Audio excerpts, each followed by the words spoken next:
Am I recording?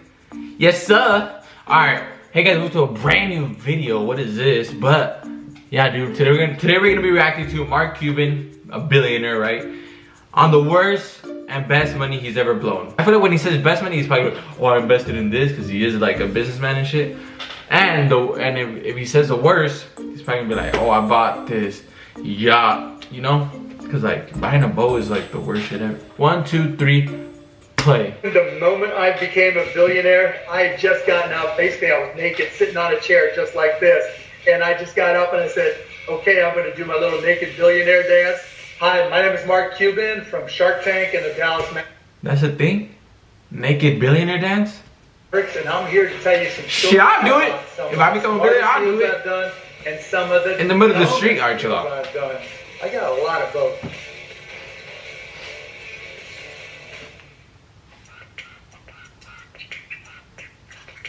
So, to me, serious money was just having a salary when I first got it started. The first time where I really felt like I might be onto something was after I started my company, Micro Solutions. I saved money and built the company and had $100,000 in the bank. And I just remember thinking, oh my God, this is incredible.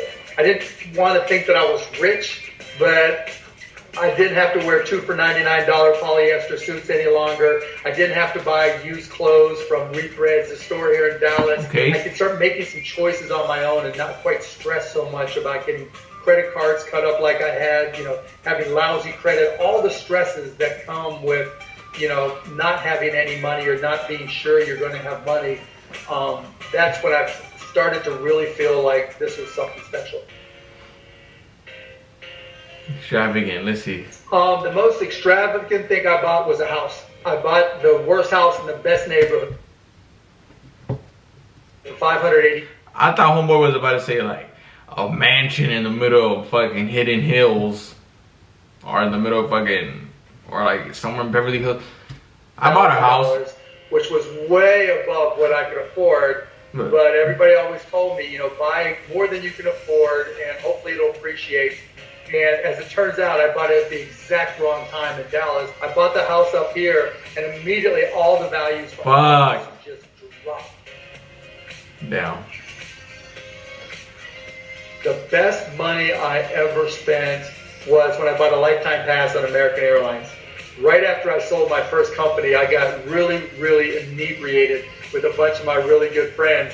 And they were all like, what are you going to do? What are you going to do? What are you going to do? And I'm not a fancy guy, as you can tell. I'm not into this and that, but I like to travel. I like to have fun. And I bought a lifetime pass on American Airlines. How much is that? $125,000, which let me travel 100,000 miles, I think, a year for the rest of my life. So if all of a sudden I turn 20 years old with 20, I didn't know that was a thing. I did not know that was a thing. In this crazy year, 2020. Could I be successful again? The answer is yes, and I'll tell you exactly what I would do. I'd get any job at all that allows me to pay my bills. Doesn't matter what it is, because now I know I can learn from anything that I do. Number two, now that I have a little bit of a tech background, or a lot of tech background, I teach myself to do Amazon Alexa and Google Home skills.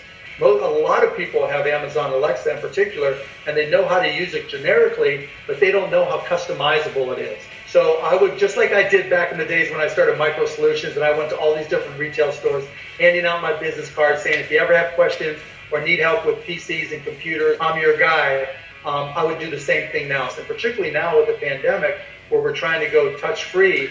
This guy's a money genius. To really help your business. Nobody's really doing it very well, so I would be all about that, and I think I'd be able to build up a nice little business doing that. He's gonna say Uber. Some of the best investments I ever made were investing in myself, first and foremost. When you're first starting. Alright, that is a good one. I feel like it's like not even the most expensive. Don't have any money, you're at complete uncertainty about your career. What I learned early on is that if I put in the effort, I can learn almost anything. It may take me a long time, but by putting in the effort, I taught myself technology, I taught myself the program. It was time-consuming, painfully so, but that investment in myself has paid dividends for the rest of my life. And the fact that I recognized that learning was truly a skill. and that by continuing to learn to this day, I'm able to compete and keep up and get ahead of most people, because the reality is most people don't put in the time to keep up and learn, and that's always given me a competitive advantage. If I was going to start a business with another one of the sharks, oh my, I'd say Barbara Corcoran. Barbara absolutely compliments. By the way, I heard of this show, but I've never watched it, and I don't know if it's on cable or some shit, but I don't have cable. My main, like, I mainly just watch YouTube or sometimes Netflix, to be honest. She's got amazing people skills. She's got the ability to hire the right person. She's got the patience to train them and support them far greater than I do. So she would be a great compliment. Proud of them, absolutely. I mean, look, I got to protect our guys, and I'm a partner in the NBA, and one of the things that we have to improve on in our business is our officiating. And while other people think it's taboo to talk about it, I obviously don't. I think there's a lot of room for improvement. And, you know, we have this thing about hiring former referees to be managers, and that's just a recipe. That's not a recipe for success. It's like hiring writers to be editors or publishers. Just because you can do one thing doesn't mean you can do another thing. Talking about failures, that's probably been my greatest failure in the NBA. As much as I've been fined, as much effort as I've put in there to try to change it, the changes have been minimal at best, and we still got a long way to go. But I'm not going to quit. What did you do the moment you became a billionaire? The billionaire dance? So what was I doing the moment I became a billionaire? I was on my.yahoo, because I knew I was close, obviously. And I was watching our company's stock. I knew I was close, and I wanted to see that moment. So back in the day, you know, you would have to hit the F5 key, which was the refresh key. I had just gotten up. Basically, I was naked, sitting on a chair just like this. And I just got up and I said, okay, I'm going to do my little naked billionaire dance. I'm going to enjoy the moment, and then I'm going to go right to work, because the only thing worse than being a billionaire is being a billionaire and then not being a billionaire because you didn't do your job and you didn't get it done. And so I can't let go of this. And so I went to work. That would suck ass. So what industries will dominate in the future? That's a great question, because so much is changing because of the pandemic.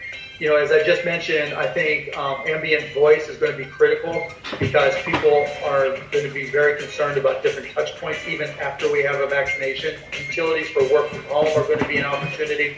You know, the bigger macro issues are going to be artificial intelligence is going to continue to just become more and more important. And unfortunately, we're turning into an economy, a world where there's have and have not companies. And so if you're an entrepreneur, if you're a business person that doesn't understand the impact of artificial intelligence on your industry and your company, you're going to have real issues, because the big guys are really using it to gain an advantage. It is the future. The secret to financial wellness is a couple things. One, it's okay to use credit to buy a house. You know, mortgage rates are so low and houses can appreciate in value. But you don't want to have a credit card that you don't pay off every month, because the worst investment in the world is credit card interest. Two, live like a student. You know, you don't need to buy all the stuff, particularly when you can't afford it. The more money you can put in the bank, the better position you're going to be in case something goes wrong.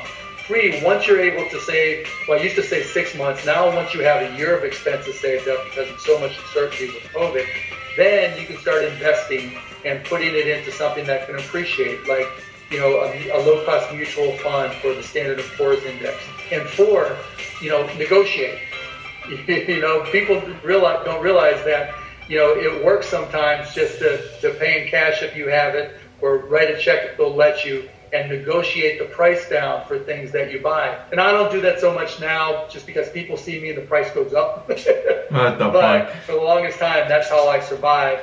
And finally, 5. I know I'm kind of quiet, but like, it's Mark Cuban talking, so like, you just gotta pay attention. You know, take advantage of deals on Amazon and other places where you can buy in bulk. Because if it's money you're going to absolutely spend no matter what, and you can save 20, 30, 40%, that's the best investment you can make. Because it's really hard to pick the right stock or the right index fund or the right mutual fund. But if you, over the course of a year, typically spend $2,000 on all the consumables you use in your house, the toothpaste, the toilet paper, shampoo, etc. And you can save 40% on those by buying it, you know, and sticking it under your bed if you need to. That's $800 in savings. And so sometimes the best investment you can make is being a smart shopper. Actually, my slogan or mantra when it comes to money is my slogan and mantra for everything. How you do anything is how you do everything.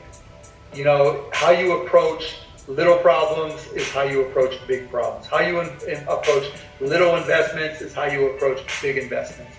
You know, you just have to put in. That's a new one for me, dog, to be honest. When it comes to money and investing, you know, and I'll add one little piece of advice. When you go to buy a stock and you think you've got the greatest idea of stock pick ever, ask yourself why somebody would sell it to you. Nobody sells you a stock thinking the price is going to go up, right? They're selling it to you for a reason. So always question yourself and make sure you know, because getting in that habit is the exact example of how you do anything and how you do everything. Thanks again for watching. Now you know my secrets to financial. Alright, dude. And then I thought he was gonna do a little chart on this, but it was just Mark Cuban talking, so like, am I really complaining? No. But anyways, thank you guys so much for watching this video. Make sure you leave a like if you enjoyed, subscribe if you're new, and yeah, dog, peace out, A-Town.